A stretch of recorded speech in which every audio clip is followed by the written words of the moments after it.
Welcome to my revision of my textbook that I wrote to teach homeschoolers world history. A Bible believer looks at world history. I'm using these videos to help me sort out my mind as what I want to study more deeply and making notes as I do. So today I'm going to talk about Troy, Troy, rises in power and influence and what historians call its sixth city, with one ruin built on another, utilizing sophisticated military architecture that rivals the Minoans.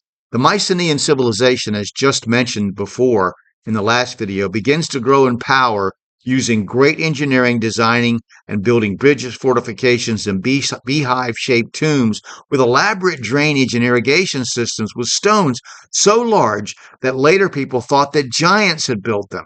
The remains found in the tombs do not give evidence that the Mycenaeans, Achilles, Agamemnon, or Odysseus, were giants in any respect, other than their appetite for blood and pride. But giant human remains have been found, however, everywhere from the South Pacific to South Africa. Speaking of giants, there have been some interesting finds reported. They are all highly controversial and often do not find their way in the typical science textbook. But in physical anthropology courses in college, anthropology was my major and degree in my bachelor's degree, you may find them mentioned briefly. I'll be glad to give you more information on this subject, but you can just type in giant human remains in your browser and read various websites taking them all as interesting, but not believing wholly until you've investigated the sources for yourself.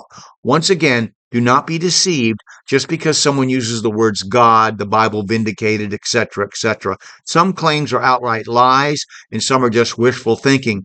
But for the percentage that are true, a great many questions about the cherished theory of evolution are raised. Now, Joshua's campaign of conquest starts at Jericho, the Israelites already having defeated kingdoms on the other side of the Jordan. Previously, Og, the king of Bashan, a giant, was destroyed along with his people.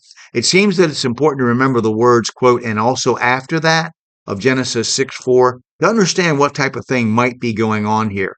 Now, Flavius Josephus, the noted Jewish historian of the 1st century AD, described giants as having, quote, bodies so large and countenance so entirely different from other men that they were surprising to the sight and terrible to the hearing, unquote. And he adds that in his day, the bones of the giants were still on display. And I'm going to stop there and continue talking about reports of giants, giant remains that might be interesting. Whether they're true or not, we just don't know. You have to dig into it deeper. So I hope that you've enjoyed this. Please click like and subscribe or follow. And feel free to make comments. And again, I'm looking at things I want to dig into deeper as I go through this. So thank you.